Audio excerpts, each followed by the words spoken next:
you don't exist. Take a perk and a talk of that shit. Money swallowed like sis. Did it perfect in the kid. Got a billion who sang on my head. Look at better put on the road I just spent.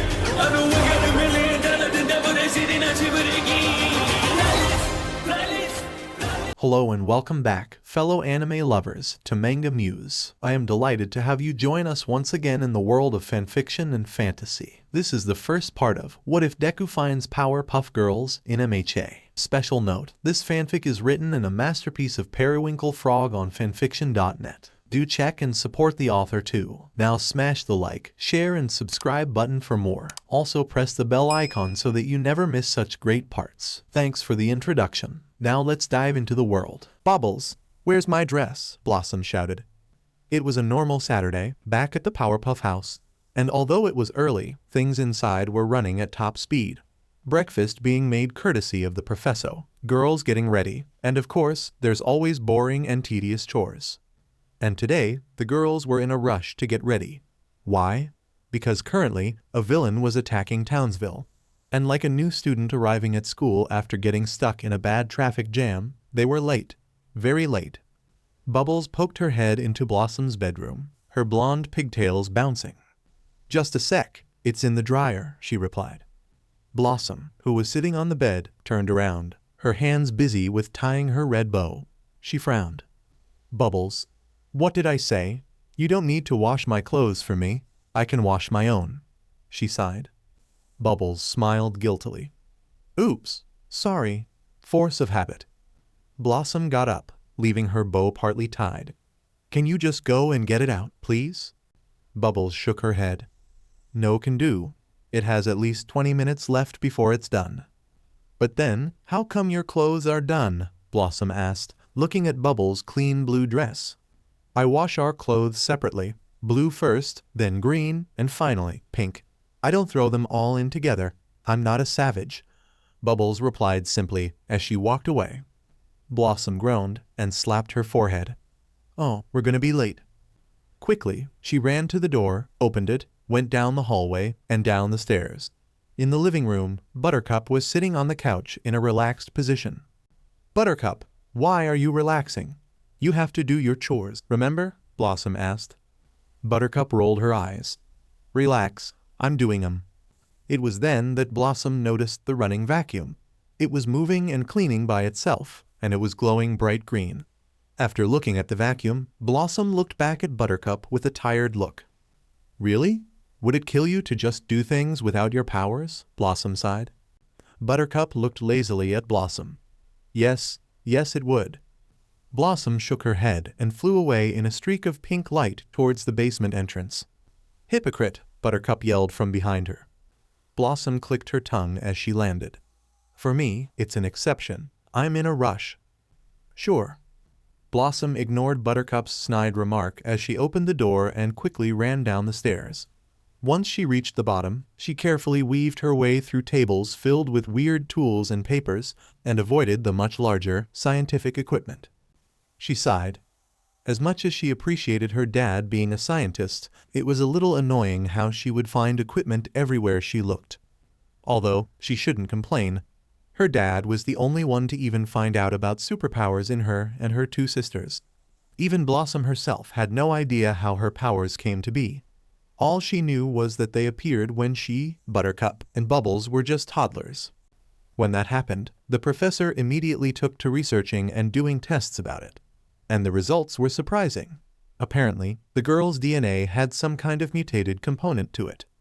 A component that the professor named Chemical X, or X for short. That was the thing that gave the girls superpowers, and may have or may not have given them their weirdly colored eyes. Blossom had pink, Bubbles had very bright blue, and Buttercup had green. Blossom softly flicked herself, snapping herself out of her thoughts. "Come on, Blossom," she whispered to herself. "While you're here lollygagging, people could potentially be in danger. Stop thinking for once." Finally, she reached the washing machine and the dryer. Quickly, she stopped the dryer, flung open the door, and took out a pink dress that had a black stripe on the waist. Blossom eyed the dress, noticing that the dress was only partly dry. "Ugh," she groaned, trying to smooth out the rumples, but to no avail, since the dress just went back to wrinkled. Blossom frowned, thinking about another alternative option that would make her dress nice and dry. But then, she quickly shook her head. No superpowers. Do things the old-fashioned way for once, Blossom protested. But then, she looked back at the dress and gritted her teeth. But it looks weird, she sighed. Finally, Blossom gave in and laid the dress down on top of the dryer. Well, it wouldn't hurt to use a little bit, she reassured herself. Clapping her hands together, Blossom started to rub them together, slow at first then fast. As she did, her hands got extremely hot to the touch. After a few seconds, she stopped, walked over to the dress, and pressed her hands against the fabric. Immediately, the fabric under her hands started to smooth out and dry. Slowly, Blossom ran her flat hands up and down the dress, smoothing it out by using her hot hands as a flat iron. After a few moments, when the dress looked dry and smooth, Blossom took her hands off and shook them hurriedly, making them immediately cool down. She picked up the dress and smiled. There we go, much better, she said. Quickly, she changed out of her pajamas and into the dress. After that, she tied her ribbon fully, smoothed her orange hair, and ran out of the basement. As she ran over to the front door, Buttercup and Bubbles were waiting for her in their dresses. Took you long enough. Buttercup scoffed with a grin. I thought the very punctual, never late leader would be the first out the door. Oh, shut it, Buttercup, Blossom replied as she rolled her eyes. Just then, the professor walked out of the kitchen, and he wiped his hands on the apron he was wearing. Now, girls, no fighting with each other. Save it for the villains, he said with a smile. The three girls looked at him and nodded with equal grins. Okay, they said in unison. The professor crossed his arms with a playful smirk. So, what are you waiting for? Go and save Townsville so that you get back in time for breakfast. Oh, right, they all said as they opened the door and walked out. As soon as all of them were outside, they sprung off the ground and started to fly up into the air, with their signature flying streaks painting the sky behind them. Come on, girls, let's go, Blossom shouted as she flew away. Right, Bubbles and Buttercup answered, as they both followed her. It didn't take long for the girls to fly to the crime scene, but that still didn't make them not late. That was proven from the loud bangs and the screams of terrified citizens. Oh man, we should have gotten here more quicker, Bubbles squeaked. Blossom sighed. Bubbles, it's quicker, not more quicker. But you're right. It seems like more damage is being done by the minute. Just then, a nearby building was shaking from the vibrations of another boom. Slowly, it started to tilt to the side, about to fall on the crowd of running and screaming people. Holy shit, Buttercup cried. Quickly, she flew over to the building in a green flash. Using her hands, Buttercup pressed her palms against the wall of the building and slowly flew upwards as she pushed the building upwards. Someone help me glue this building back together, Buttercup grunted. Blossom flew over to the building and flew down to where the upper half of the building broke away from the foundation. She took a huge breath in, and after holding it in for a split second, exhaled, releasing an icy mist. Immediately after the mist surrounded the crack, it froze into ice, holding the building pieces together. Once it was steady, Buttercup let go with a sigh. Crap, that was close. Bubbles flew over with wide eyes, clearly sad. What villain would do such a thing, trying to collapse a building on innocent civilians? Buttercup glared. Villains are villain, Bubs. They don't give a fuck about who gets hurt if they get their way. Blossom hit Buttercup on the shoulder. Language. Buttercup growled. Am I wrong, though? Just then, another earthquake shook the ground, causing citizens to trip. The three girls wobbled a little, feeling the vibrations in the air. Buttercup then turned to face where the earthquakes were spreading out from. All right, that's it. Time to kick this fool's ass, Buttercup yelled as she blasted away. After sharing a glance, Bubbles and Blossom took off behind Buttercup. After a while, they reached the center where the quakes were the strongest. Without looking, Buttercup launched herself into the clearing, blasting green energy out of her hands. Take this, sucker, she roared. As Buttercup was shooting attacks though, Bubbles noticed something she didn't and flew over to her. Buttercup, Bubbles asked while tapping her on the shoulder. Buttercup continued attacking without hearing Bubbles. You picked the wrong girls to mess with. Buttercup. I hope this teaches you a lesson to never show your ass around here again. Bit! Buttercup, there's no one here, Bubbles shouted. Finally, Buttercup stopped and opened her eyes. Sure enough, the town plaza they were in had no villains in sight. In fact, nobody was around except for the girls. Slowly, the girls touched down on the ground, which seemingly stopped shaking with earthquakes. Where is everybody? Buttercup asked. Blossom narrowed her eyes. I'm not sure, it's like they fled before we came. Buttercup scoffed. What a bunch of cowards. I bet I scared them off. Suddenly, a soft rustle caught the girls' attention. Nearby, on a patch of grass next to the sidewalks, there was a tree, and despite the fact that there was no wind, the leaves were shaking. Blossom walked over. I think I know where the villain went. After she said that, she put her hands together.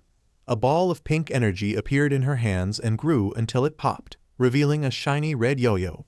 Quickly looping her finger through the hole in the string, Blossom threw the yo-yo forward, and it wrapped around the tree. Once it was secured, Blossom pulled on the string, causing the tree to bend forward. As it did, Mojo Jojo fell out of the treetop, screaming. As he landed on the ground, dazed, Blossom called the yo-yo back to her with a glare. Just as I thought, Blossom said. Bubbles and Buttercup came up behind her, ready to fight. Mojo should have known it was you, Buttercup sneered. Stop terrorizing Townsville for once, Bubbles demanded. After Mojo gathered his bearings, he gasped, looking panicked and angry. Arg, no, why did you pull me out here? Buttercup stretched out a hand, where green fire was now igniting and swirling around her hand. Same reason why you're about to get some fireworks to the face. Buttercup sneered. Mojo squeaked and guarded his face with his hands. Please, I'm already being shaken up by these annoying earthquakes. I do not need another beatdown. Blossom frowned at the words. You're being shaken up by the earthquakes you caused? Mojo put down his hands, blinking in confusion and bewilderment. Me? Me? You think I'm the one causing this? No. Buttercup put her hand down, but still glared. Liar. If you have nothing to do with this, then why are you hiding from us like a coward? Mojo shook his head frantically. No, I'm serious. Believe me, I had a different plan in destroying Townsville. I was going to blast things up with my new photon blaster. But then, these stupid earthquakes started and destroyed my blaster. After that, I had no choice but to take shelter to save myself. Bubbles looked at the tree, then Mojo. In a tree? Mojo rubbed the back of his head while giving a shrug. I mean, it's far away from the ground, so. Blossom put a hand on her chin, thinking. So, if you're not causing the earthquakes, then who is? Just then, the loudest bang blasted their eardrums, as another much stronger earthquake shook the ground. The ground a few feet in front of the four cracked open, revealing bright beams of light that shot out of the cracks. As Mojo screeched, Buttercup crouched into a fighting position, startled. I think we found our answer, Buttercup shouted. After she said that, the earthquake was getting stronger as the road underneath them started to fall apart. Bits of asphalt and debris pelted the girls' faces, who all quickly blocked their faces. What is that? Bubbles shouted with fear. Blossom moved her arm slightly and squinted. The ground in front of them was now completely decimated, and in its place was something she had never seen before. It was as if the air itself was cut in half by scissors, creating a considerably large rip. In the rip was swirling and blinding light, pulsing erratically. It looked like a tear in reality, like a spatial anomaly. Like a portal. As the girls dropped their arms and stared at the portal, Mojo backed away slowly. While you dummies watch the deadly light show, I, Mojo Jojo, am running for my life. With that, Mojo took off in the opposite direction. But at the moment he chose to do so, the portal started to cause mayhem. Wind and air blasted and whirled around them like a vacuum, pulling stuff into the portal. Fly away, Blossom ordered her sisters. Buttercup turned away, an urgent expression on her face. Don't have to tell me twice. Quickly, the girls took off, their flying streaks being left in their paths. Mojo, meanwhile, was being pulled back by the wind and frantically held onto a nearby mailbox. Someone help, he shrieked. Soon, the vacuum got so strong that it started sucking the colorful fly streaks into the portal. As it did, the girls were slowing down bit by bit. "It's sucking us in," Bubbles cried. "Kick it into overdrive then," Buttercup yelled. With all of their efforts, the girls put more power and speed into their flying, causing them to get farther away. But ultimately, the wind won, as the girls stopped flying due to tiredness and were shot back like a bungee cord. Being the closest to the rip, Bubbles screamed as she got closer and closer. But just then, Buttercup was able to reach her and grabbed her hand. Additionally, Blossom grabbed Buttercup's hand and used her free hand to grab a light pole nearby. "Hold on," Blossom shouted over the roar of the wind. For a moment, the girls held on for dear life as they were dangerously close to being sucked in. But after a few seconds, Mojo was torn away from the mailbox. He then fell into the portal, his screams being the last thing heard before a deafening whoosh swallowed them up. As Blossom held onto the pole, she saw her fingers slipping away. Her eyes widened as Blossom finally lost hold of the pole and she and her sisters were torn away from it. As a last-ditch effort, she called up her yo-yo and threw it towards the pole, wrapping the yo-yo around it. But as the yo-yo clutched onto it, the pole finally gave out and tore off of its hinges. With nothing else to hold on to, the girls finally got sucked into the portal. As Blossom fell into the light, the last thing she could see was a decimated plaza before it was covered by bright, blinding light. What happened next seemed to be unclear. All there was a blast of light, then darkness. Blossom and her sisters felt nothing as they were spit out of the portal, in a completely different world. They felt nothing as they fell like 3 brightly colored meteors through the sky. They even felt nothing as they crashed on a rooftop. Coincidentally, it was the same rooftop where a superhero and a green-haired boy had a conversation just minutes prior. Of course, Blossom, Bubbles, and Buttercup knew absolutely nothing about that, because this wasn't their world. It was a world of superheroes, where 80% of the world's populations had powers. A world of pro-heroes all around who saved people from danger, while being under the restrictive and lawful watch of the government. It was far more different from the Powerpuff Girls world. Maybe that was why they were separate dimensions. On the rooftop, in the newly created dent, laid the 3 girls, unconscious and dirty, but relatively unharmed. Slowly, one of them began to stir. Blossom. When Blossom slowly opened her eyes, all she could see was the endless blue sky and clouds. She blinked, taking in the sight. Then, she groaned. "What?" Slowly, she sat up, wincing from her currently sore back. Blossom rubbed her eyes and looked around at the rooftop. Definitely a change from Townsville's street plaza. And in Blossom's head, no matter how disoriented she was, she saw it as a red flag.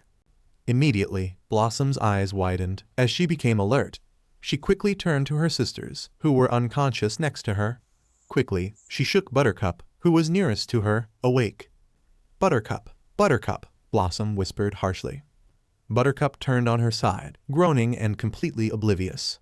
"Not now, Dad. 5 more minutes, all I'm asking for," she muttered sleepily. Blossom prodded her roughly on the side. "Buttercup, wake up." Finally, Buttercup's eyelids flew open, revealing confused green eyes. "Ga, Blossom?" she asked, disoriented. "Come on, get up. We have a problem. Wake up Bubbles too," Blossom instructed. Frowning in confusion, Buttercup slowly got up and poked Bubbles next to her. This time, Bubbles woke up more easily than Buttercup and sat up with her once neat blonde pigtails now a mess. "What's going on?" she asked in a soft voice. It was at that point that Bubbles and Buttercup registered their surroundings, and their eyes widened. "Hold up, weren't we in a street plaza or something?" Buttercup asked, bewildered. "Are we even in Townsville?" Bubbles gulped. Blossom frowned and got up slowly. "I don't know. Do you guys remember what happened when we were there?" Buttercup and Bubbles got up too, and stood next to Blossom.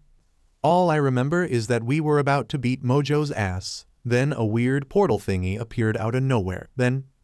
As Buttercup trailed off, she pricked up, realizing something, and so did Bubbles and Blossom. "You don't think we? Did we?" Bubbles squeaked. "No way. As far as I know, alternate dimensions don't exist."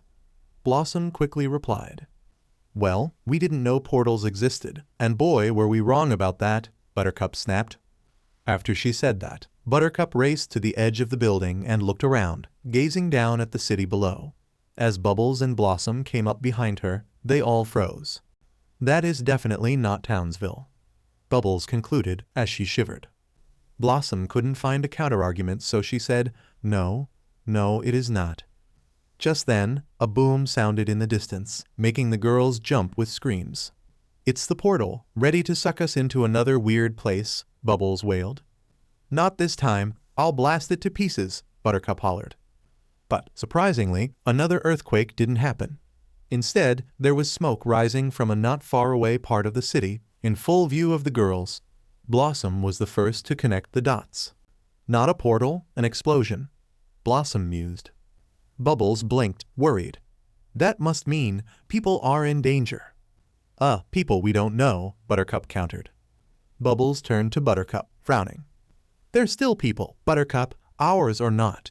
I say we go and investigate." Buttercup's eyes widened to the size of dinner plates.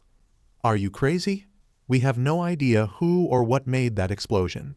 For all we know, it could be aliens or blood-sucking vampires." Blossom shook her head. "No, Bubbles is right. Maybe that explosion is connected to the portal somehow. We need to take every chance we have at the possibility of getting home. Plus, saving people is what we do." With that, Blossom and Bubbles took off into the sky, leaving a stammering Buttercup on the rooftop. Finally, after a few moments, Buttercup sighed. "If there are zombies there, I'm throwing Bubbles and Blossom to them as sacrifices." Buttercup huffed as she took off after them.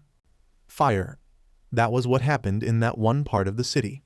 Fire generated from an explosion that was spreading quickly. The area was quickly blocked off, and nearby citizens were being forced back to ensure their safety. As the girls landed in the scene and made their way to the front of the crowd, that was what they saw. The whole situation was alarming to Bubbles and Blossom, and, unsurprisingly, underwhelming for Buttercup. I was expecting more than that," Buttercup remarked. Blossom shot Buttercup a quick glare before looking at the scene again. "I don't think the explosion hurt anybody. We're all gathered here, away from the danger. Sure, there's some injured people, but other than that I don't really see anybody badly hurt." Blossom mused, talking mostly to herself. Buttercup shrugged. "Welp, I guess we came here for nothing. Let's bounce." Suddenly, Bubbles, who was previously squinting through the smoke, widened her eyes and pointed. "Wait, do you see that?" Blossom and Buttercup followed her line of sight to see only smoke. But then, after a few seconds, the smoke cleared enough to see a terrifying sight. It was some sort of sludge creature, banging around the courtyard and wreaking havoc. To a normal civilian in this world, it was clearly the notorious sludge villain, a low-scale villain. But to the girls, the villain was a monster. "Damn, monsters exist in this world too," Buttercup exclaimed. "It probably caused the explosion," Bubbles added. Blossom frowned as she analyzed the villain or monster. "But my question is how? I guess if the monster's sludge is combustible, it's possible for it to cause explosions. But by that logic, something would have had to ignite the sludge to make it explosive." As Blossom looked at the villain, though, she saw something. For a moment, she rubbed her eyes and blinked, thinking that she was seeing things. But then, she saw it again, or more like him. "There's a person in there," Blossom shouted a little too loudly. Sure enough, in the sludge, stuck in a slimy trap, was a boy. He had messy blonde hair and angry red eyes. His face held an expression of fury and desperation. But what was most surprising was that as he tried to force his way out of the villain, his hands were outstretched, and coming out of them was fire. Explosions. As the girls witnessed this, Buttercup did a double take. "Tell me the acidic smoke isn't making me see things, and that guy really is blowing stuff up with his bare hands?" Buttercup screeched. "How is that possible? Is he some sort of superhero like us?" Bubbles yelped. Buttercup shook her head. "Okay, I had enough. Portals? Sure, strange stuff happens. Ending up in a completely different place? Okay, that can be possible. But anybody with superpowers other than us and the villains? This isn't natural." It was then that Blossom finally noticed something. The thing that was off about this place. Around the scene were various people in strange yet flashy costumes. One dressed as a firefighter was shooting out and manipulating water to douse out the fire. One dressed in a rather revealing outfit was 10 times the size of a normal person. One dressed in a wooden mask and a bodysuit had thorns and vines creeping around his hands. One dressed in a construction-esque outfit had mechanical gloves that were 5 times bigger than his head. As Blossom, Bubbles, and Buttercup saw all of this, they came to the best conclusion. Superheroes. We're surrounded by superheroes, Blossom whispered. At that moment, the girls seemed to forget the dire situation happening in front of them. They didn't know what to do. Freak out was on the top of their list, but they were too stupefied to do so. Simply passing out also seemed like a good option, yet not the smartest thing to do if they didn't want to draw attention to themselves. Crying was something that Bubbles was already on the verge of doing. But what would crying do? Further cement the fact that they were essentially surrounded by unknown superhumans. But just then, another big explosion that pushed the terrified crowd back even more snapped the girls out of it. Immediately, their minds went from shocked mode to superhero mode, considering that they take the fact that there were superheroes around them in stride. Well, if there are superheroes here, why aren't they doing anything? Buttercup exclaimed. Blossom looked back at the fire. Probably because they don't have the necessary abilities to stop it. As we know of, only the firefighter guy has something to combat the situation, the ability to manipulate water.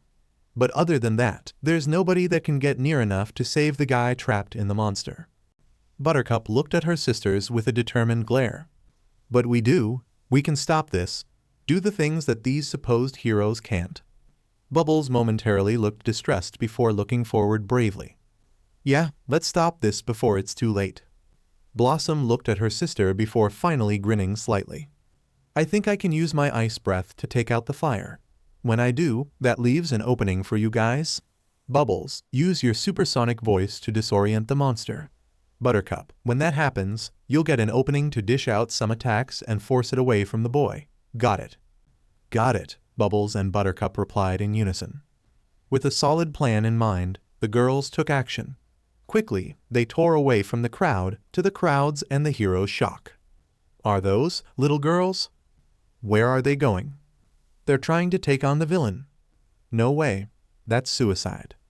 Stop them. But to the girls, the protests were the last thing in their minds as Blossom shouted, "Let's go, girls, disarm formation." As they got close, Blossom sprang into the air, took a deep breath, and blew on the fire, letting out her ice breath. As the icy mist sprinkled over the fire started to falter, allowing Bubbles and Buttercup their openings. Quickly, Bubbles leaped over the bewildered sludge villain. As she did, she let out a loud scream, loud enough to shatter glass. As the villain howled and winced, everyone else covered their ears to block out the sonic scream. When the villain winced and temporarily stopped his thrashing, Buttercup got close and unleashed an unfathomably quick and rapid succession of punches and kicks. As it pushed the villain back, he slowly released his hold on the boy, who was clearly taken by shock. "What the hell are you doing?" he yelled. Distracted by the yell, Buttercup turned her head at him in confusion, still punching. "Saving you, dummy. What else?" The boy scowled, anger replacing the shock. "I don't need a bunch of tiny tots playing dress-up trying to save me," he snapped. If it was Blossom or Bubbles pulling off the attacks, they would have kept up with trying to push back the villain instead of talking back to the boy. But Buttercup was notoriously known for her roaring temper. And right now, that roaring temper made her completely stop what she was doing, turn fully to the boy, and look at him with indignation, her eye twitching. "Oh, I'm sorry. Pardon me. Let me just step aside and you can get back to exploding things and making things worse for everybody," Buttercup hollered. The boy growled as he pushed himself more towards Buttercup. "At least I'm not trying to beat the shit out of a liquid. I mean, honestly. Punching and kicking slime. You must have the mental capacity of a 5-year-old. Buttercup finally lost it and roared. "You can't talk. Boom boom baby. At least I wasn't having a fucking tantrum and blasting everything compulsively. You know, I ought to give you a beatdown rather than slimy McSlime slime over here. That'll teach you a lesson, you son of a bitch." As Buttercup was arguing with the boy, both of them were unaware of the sludge villain gathering his bearings. That is, until he engulfed them with a wave of slime. "Buttercup," Bubbles and Blossom shouted worriedly. After a few seconds, both the boy and Buttercup emerged from the slime, coughing and flailing. "Let go of me, you glorified sewage gunk," Buttercup shouted as she punched the slime. Blossom put 2 fingers on the bridge of her nose and sighed heavily. "This was not how this was supposed to go," she said exasperatedly. Quickly, Blossom and Bubbles came over and went over to the boy and Buttercup. Blossom then grabbed Buttercup's hands, while Bubbles grabbed the boy's hands, and together, the two tried their best to pull them both out of the sludge. Bubbles smiled softly at the bewildered boy. "So sorry for my sister, mister. She overreacts sometimes, but I'll get you out really quick." The boy suddenly shouted, "I said I don't need your help, Bug Eyes." After he said that, Bubbles froze in place. As Blossom noticed, her eyes widened. "Oh no. No, no, no." Buttercup, meanwhile, sighed with resignation. "Here we go." At that moment, Bubbles' bottom lip quivered as her eyes filled with tears. "That isn't," she whispered. As the boy looked at her with angry confusion, Bubbles finally bursted into tears. "Nice," she wailed as she sobbed. Buttercup growled. "Great. See what you did, genius? You made my sister cry." The boy looked at the 3 girls, the anger slowly giving way to plain annoyance, as a small bead of sweat trickled down the side of his head. "What are you guys? 5, he mumbled. Bubbles sobbed louder. "No, 11.5. Suddenly, the sludge villain took back control for the 3rd time, sucking the 4 back into his body. But before Blossom could be sucked in, someone grabbed her foot. "No, don't take them," a new voice shouted shakily. Blossom turned her head around to see a new person trying to save them. A boy, with bright green eyes, freckles, and unnaturally green hair. He looked clearly terrified, yet he offered a wobbly smile to her. "Don't worry, I'll do my best to save you guys." While Blossom and the others looked grateful, the boy growled, "What is with you people and trying to help me? I especially don't need help from you, Deku." Blossom frowned. "Deku?" The green-haired boy, or Deku, didn't really seem to hear this as he looked over at the boy. "Hang in there, Kaken. It won't be long before you're out." Buttercup blinked. Deku and Kaken. Weird names if I ever heard one. Suddenly, it was clear that even with 4 people helping, the sludge villain was winning this fight. As the 5 were being sucked in with no hopes of getting out, one more person decided to join the fight. Just then, Blossom felt an abnormally strong tug on her dress collar as she was pulled away from the sludge. As her surroundings blurred from the speed, she saw Bubbles and Buttercup and quickly grabbed onto their hands. "Hold on," Blossom shouted quickly, before the wind swallowed up her words shortly afterwards. After that, it was unclear what happened. All the girls could comprehend was a loud and firm voice yelling, "Detroit Smash," and a deafening whirlwind following shortly after. In some ways, it felt like being sucked into a portal. But it only took a few seconds for the girls, Deku, and Kaken to be lowered to the ground gently. As soon as they were, the 5 of them collapsed on the ground. As Blossom stared up into the sky, she could see a light rain being sprinkled on them, slightly washing away the muck in her dress and bow. In the distance, she could hear the crowd cheering. "All Might, you saved us." "Thank you." "Wow, that punch was so strong it changed the weather." "Hooray, All Might." As they cheered though, faces popped up in Blossom's view. It was the hero with the metal gloves, as well as the tree hero, and they were glaring at her. "You and your sisters are in big trouble, Missy." But, strangely, Blossom barely heard it, as she let out a little MHM and closed her eyes, dreaming little dreams about big strong superheroes and weather-changing punches. Aizawa expected more or less a normal day when he woke up that morning. Breakfast, border patrols, all that jazz. He expected his ideal morning, a nice cup of coffee, a menial breakfast of toast and scrambled eggs, and checking up on the news to find a relatively normal news report, aka news about tiny crimes being committed by villains. And that was what happened. However, what Aizawa did not expect was today's breaking news on the MNB Musutafu News broadcast channel. "This is Kiyomi Himari, coming to you live with breaking news." A news reporter said, "Yesterday, there had been a moderately dangerous villain attack on the streets of Musutafu, near Aldera Middle School." As he sat on his couch and sipped his coffee, Aizawa didn't look like he cared that much. But after hearing the words, moderately dangerous, he looked up at the screen, still drinking his coffee. According to key witnesses and officials, a low-scale villain called the Sludge Villain was caught hijacking the body of a boy named Katsuki Bakugou. As Bakugou tried to fight the villain off, he unintentionally caused severe damage to the surrounding area, setting off a chain reaction of explosions and fire. Aizawa raised an eyebrow as the TV cut to live footage of the scene, recorded on a phone by a shivering citizen, judging from the blurry footage that moved and jostled around every second. As you can see from this footage, the situation escalated in a way that pro-heroes who arrived at the scene could not get close enough to the villain. Aizawa put down his half-finished cup with a sigh. He's seen attacks like these before, villains causing mayhem that some pro-heroes on the scene could not control. Usually when that happens, a hero like All Might would swoop in, help, and succeed in doing so, which is what Aizawa assumed is the case for this. But then, the reporter's next words completely contradicted his thoughts and stunned him with only 3 simple sentences. However, some bystanders were able to get near the villain and attempted to help the situation. It wasn't a pro-hero of any kind. No, the helpers came in the form of 3 little girls. Aizawa didn't noticeably react, but if someone looked close enough, his eyes appeared to be widening, most likely because he was taken by surprise. Did he hear the reporter right? Did she really say what he thought she said? But the live footage confirmed it. It showed 3 preteen girls in colorful dresses pushing away from the crowd and attempting to help the situation.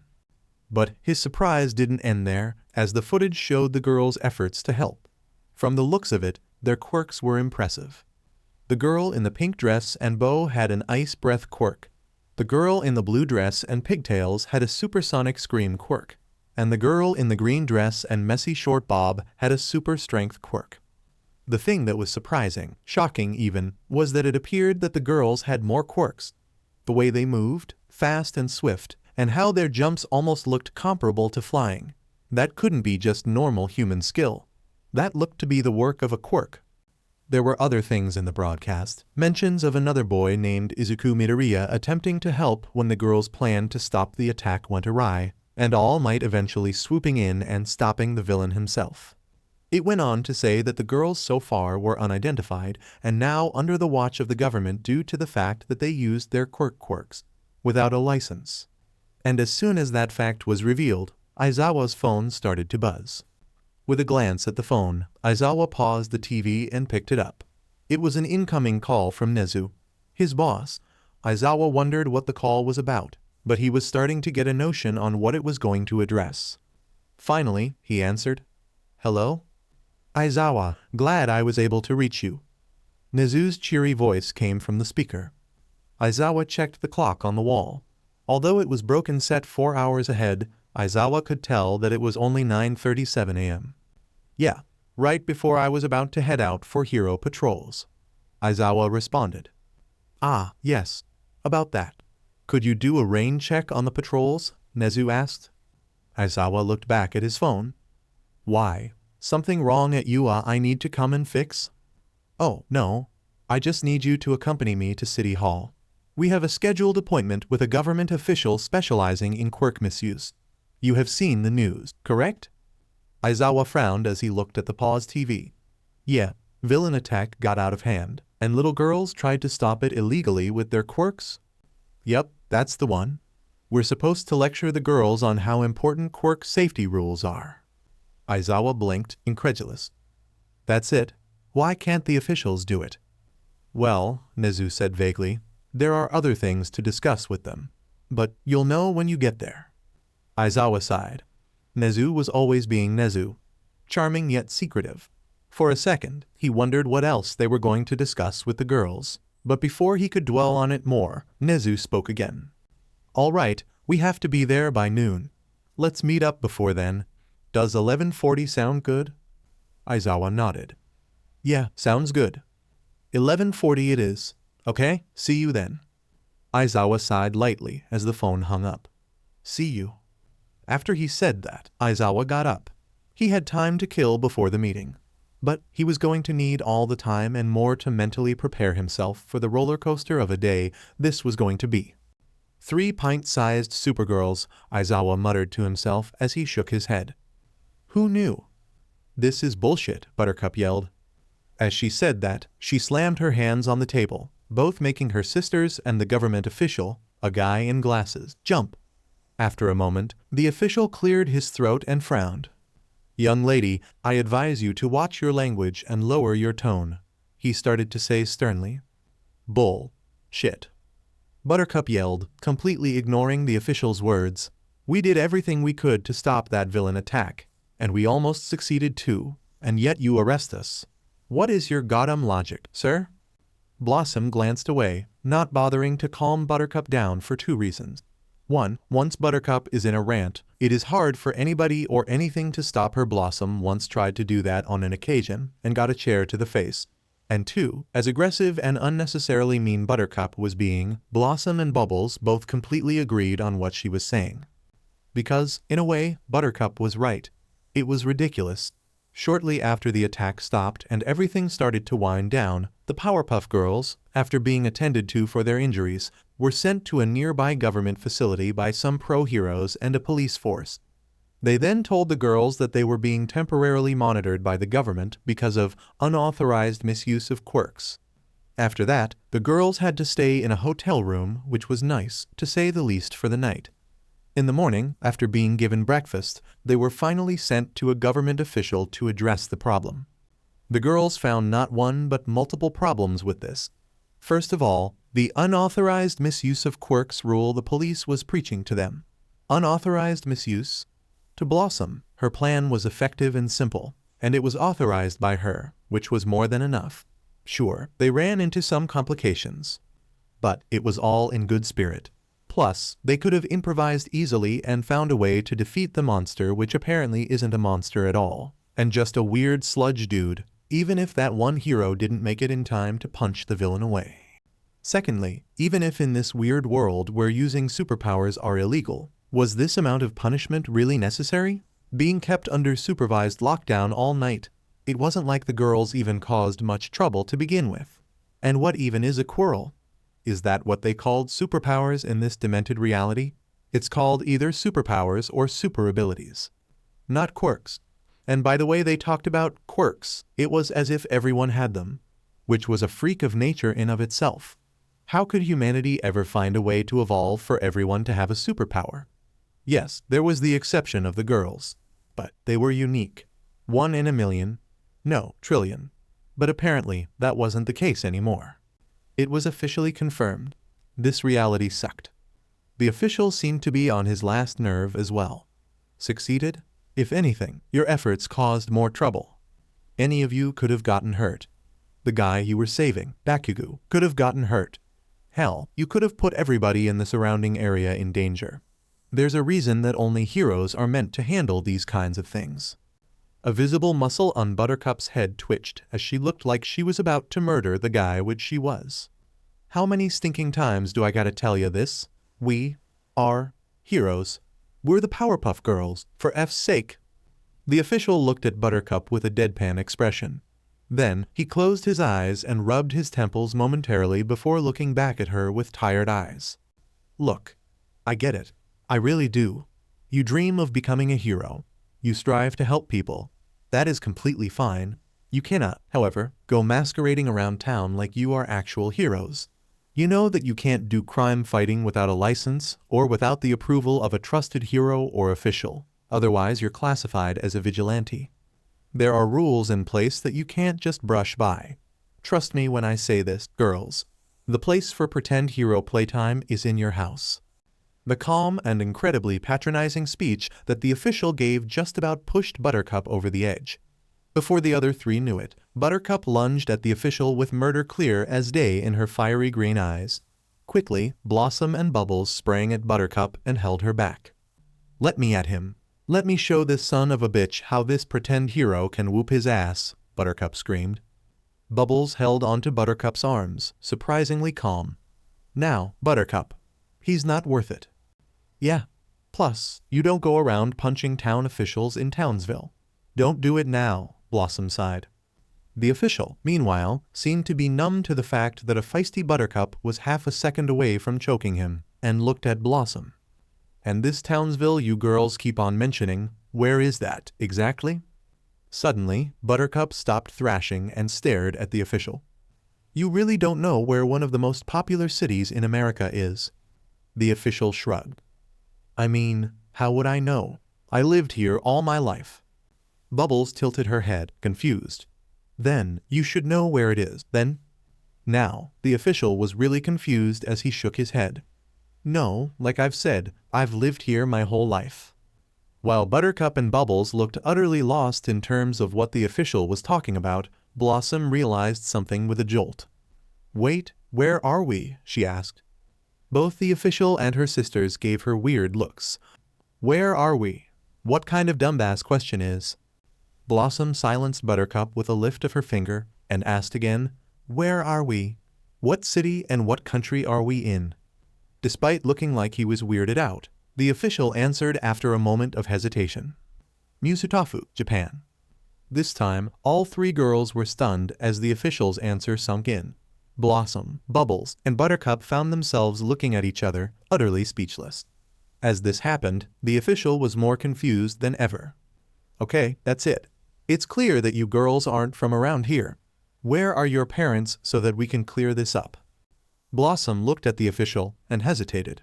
Could she tell him? Would he even believe it? Blossom knew that if she was told that a person had been warped into another world by a weird portal, she would think they lost their minds. But what else could she tell him? And she knew that the official wasn't taking silence as an answer, as he asked again more sternly. "Girls, where do you live and where are your parents?" he asked with a strict frown. Blossom finally sighed, resigning to a decision. "Okay, now, this must sound crazy, but please believe me that what I'm about to tell you is the truth." The official raised an eyebrow. "Depends on what ridiculous excuse you come up with." Blossom closed her eyes. "Close enough. But, sir, me and my sisters, we're not from this world." The official didn't react to this in shock or anger, but instead closed his eyes tiredly and hummed. "Ah, I don't get paid enough for this shit." The official sighed to himself. Blossom shook her head frantically. "No, I'm dead serious. We live in an alternate reality. There's no such thing as powers, quirks there. We're the only ones with superpowers there.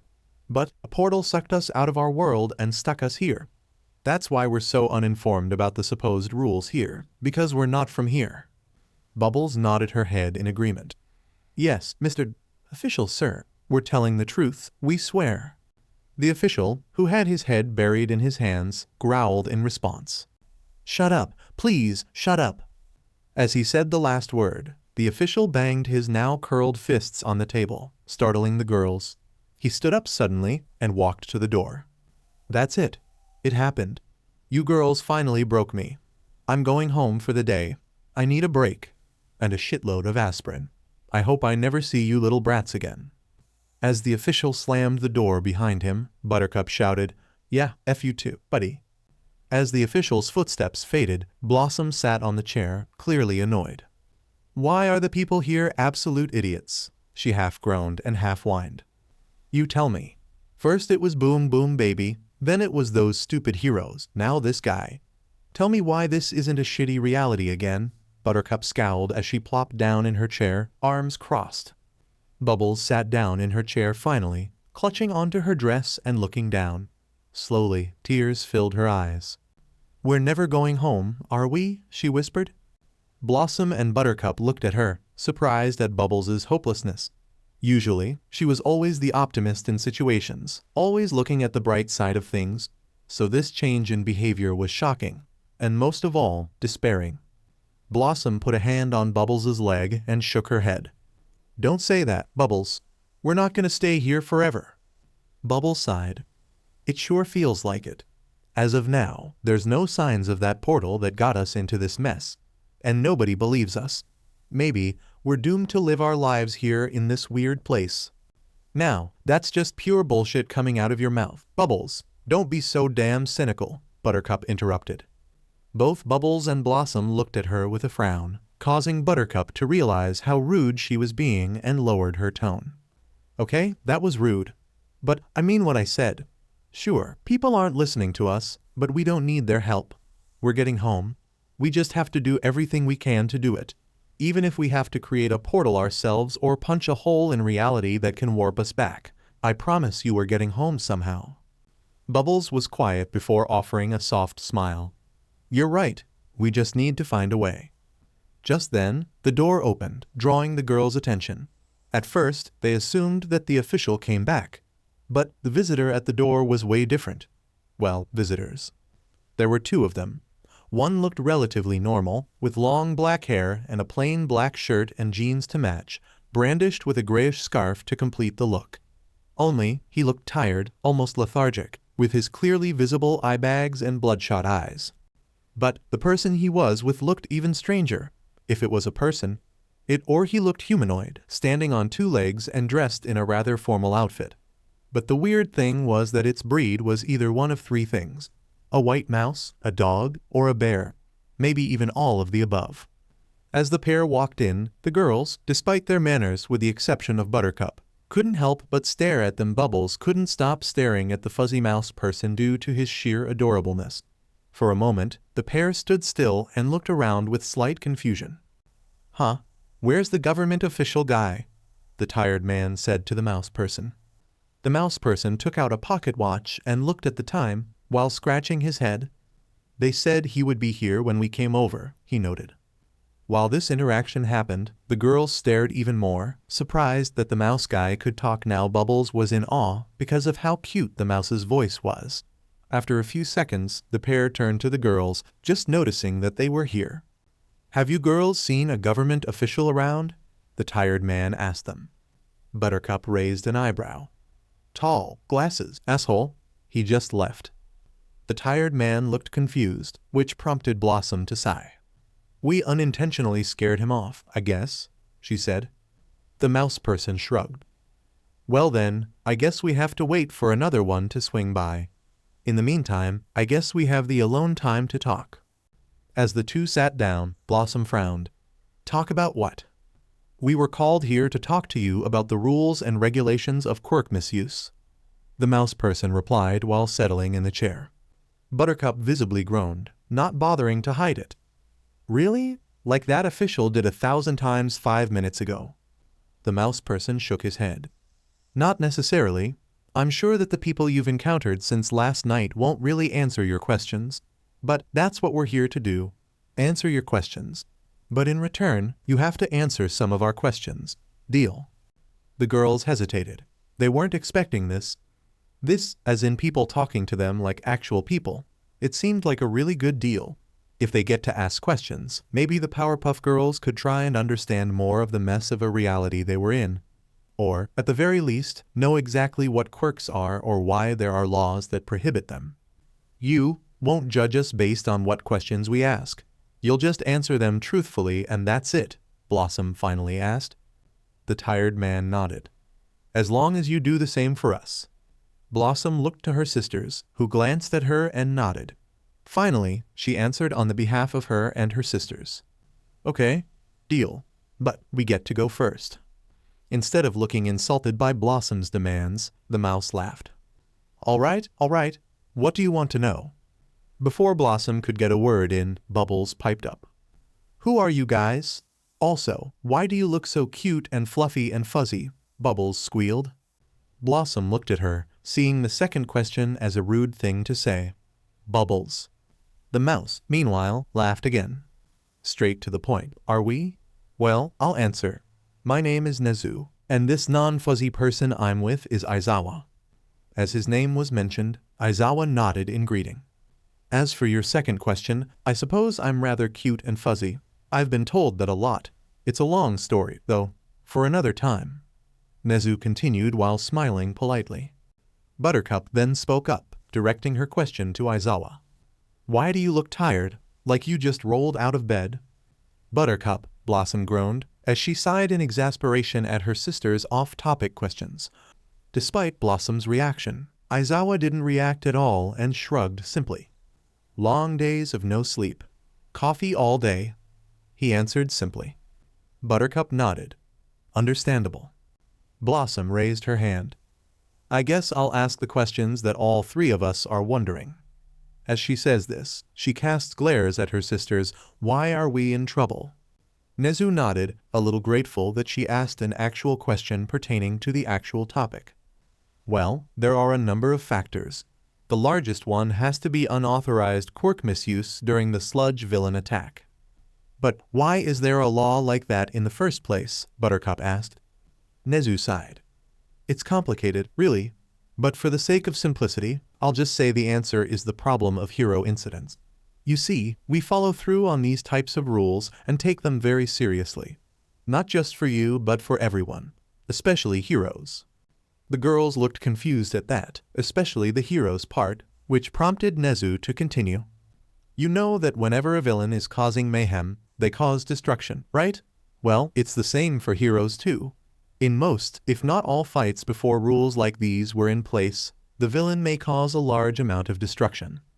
But, as the hero tries to clean up the mess, they end up making even more of a mess. This comes in the forms of unintentionally destroying parts of the area you're fighting in while you're pursuing the villain. That applies to the sludge villain attack. Yes, you girls did take initiative, and were willing to help when no one else couldn't. I commend you for that. But imagine if your plan had gone horribly wrong. What if, Blossom, your ice breath ended up freezing nearby civilians? What if, Bubbles, your supersonic scream ended up rendering some people deaf? What if, Buttercup, you accidentally punched Bakugou when punching the sludge villain? While you are very lucky none of those things happened, it's better to not tempt fate you do not want. The girls were quiet.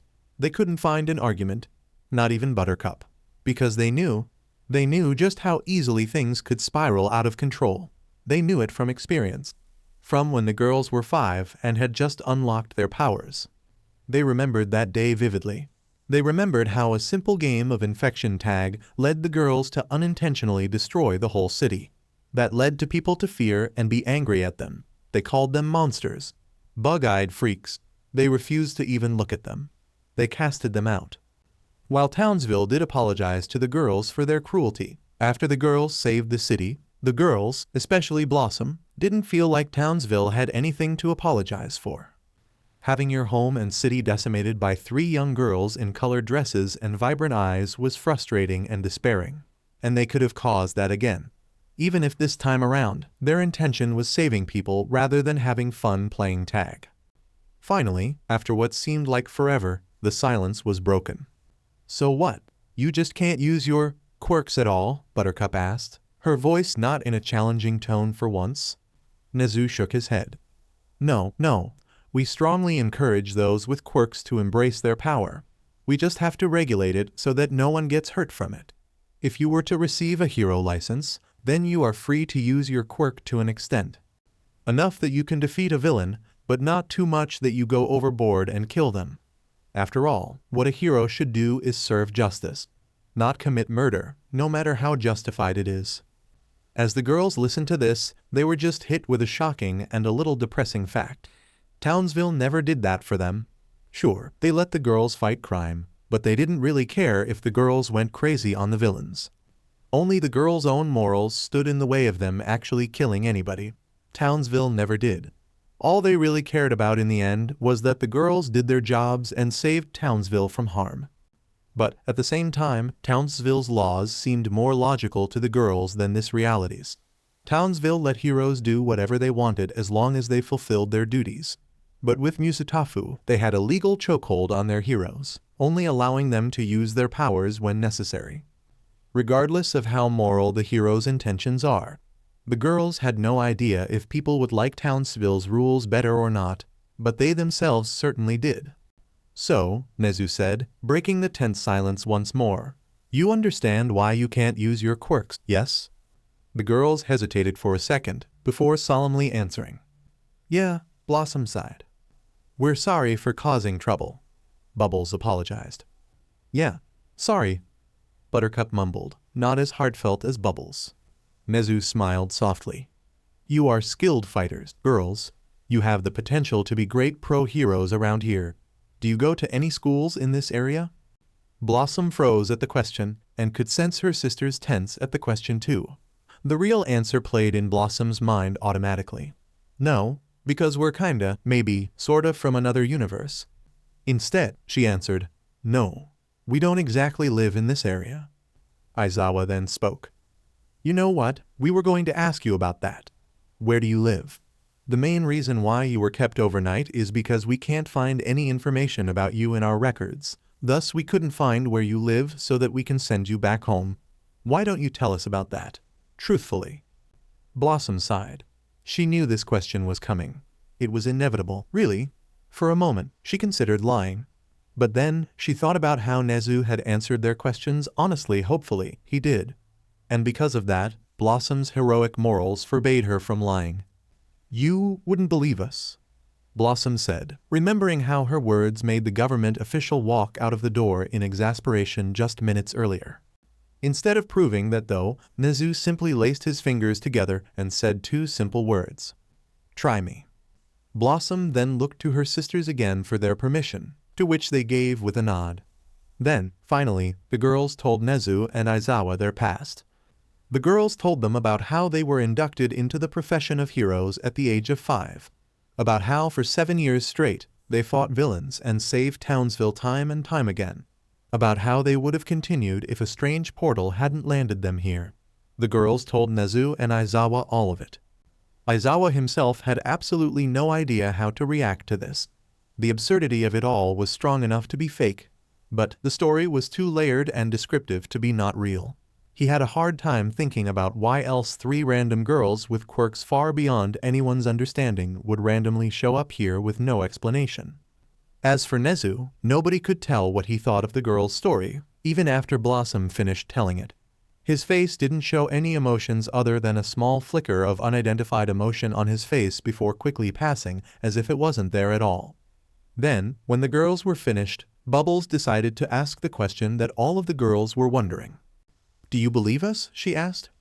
Surprisingly to the girls, Nezu hesitated, thinking before his answer. What the 3 expected was a straightforward no before being whisked off to remain under supervision from the government. But, as Nezu spoke, the results were the opposite of the girls' expectations. Perhaps you are telling the truth.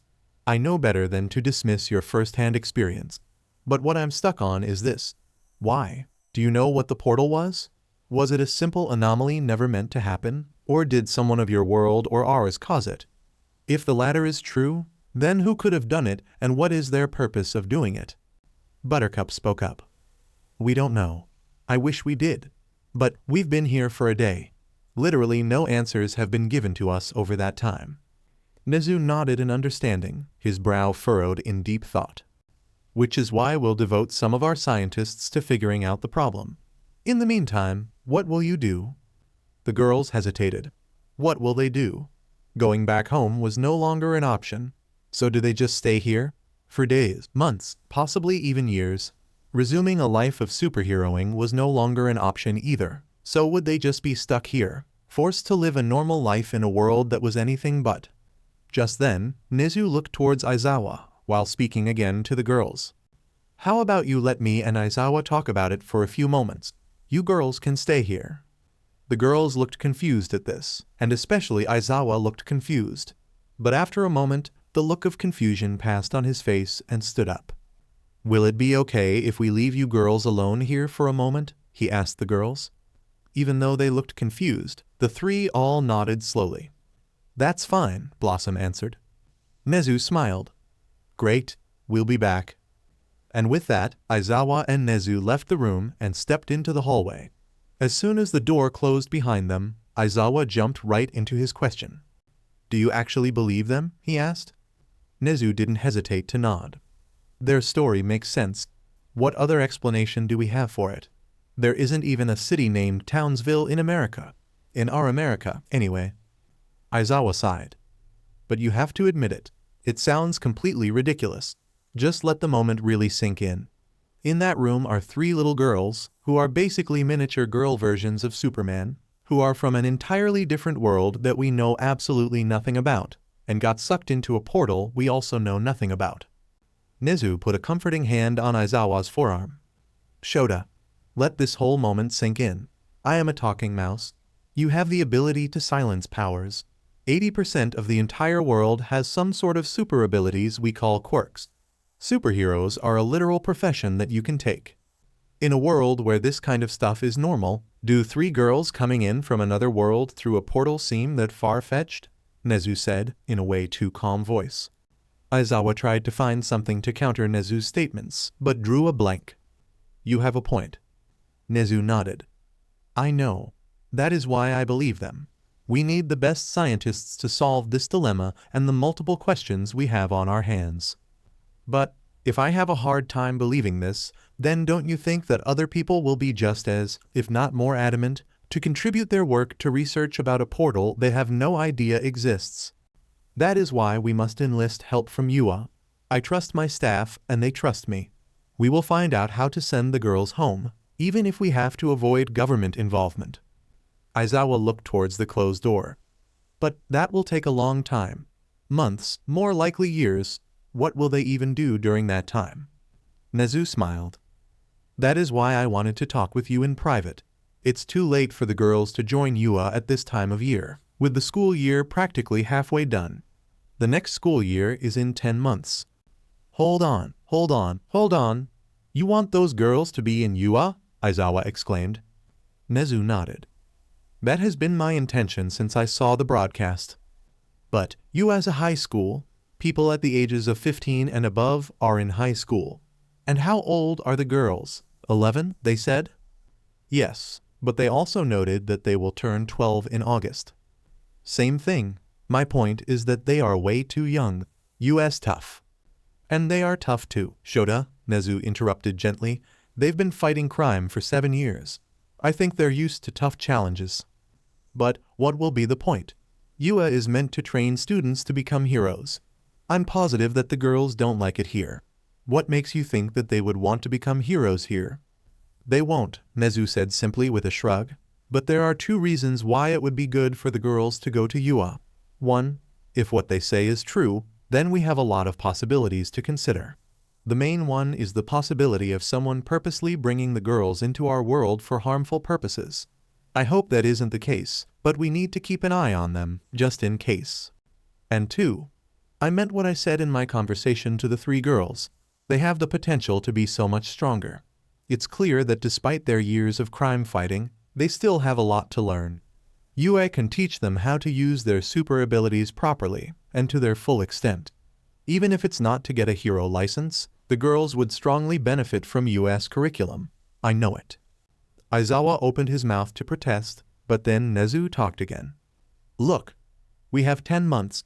Yua's next school year wouldn't be until then. We have time. We can make sure that the girls are situated.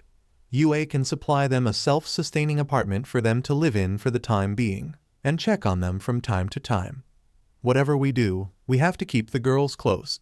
Who knows what kind of people would kill for their power? Aizawa closed his mouth. He couldn't argue with that. He bet that people were already wanting to know who the 3 girls were, and Nezu's plan seemed good. They had time to fully think about what they wanted to do with the girls. What that was, Aizawa had absolutely no idea. Finally, he replied, Fine, I don't know where you're going with this, but I trust you. Nezu nodded, grateful that Aizawa was at least going through with the plan. Then, he looked towards the closed door, looking a little bit excited. I think that Yua is about to get a little more interesting. Aizawa nodded and sighed. It's going to be one hell of a school year, that's for sure. So alright folks, that's all for today. Stay tuned for part 2. Do subscribe, like and share for more such videos. Also check out the story and author PeriwinkleFrog on FANFICTIONnet. Press the bell icon to be notified first on release. See you in the next video. Till then, goodbye.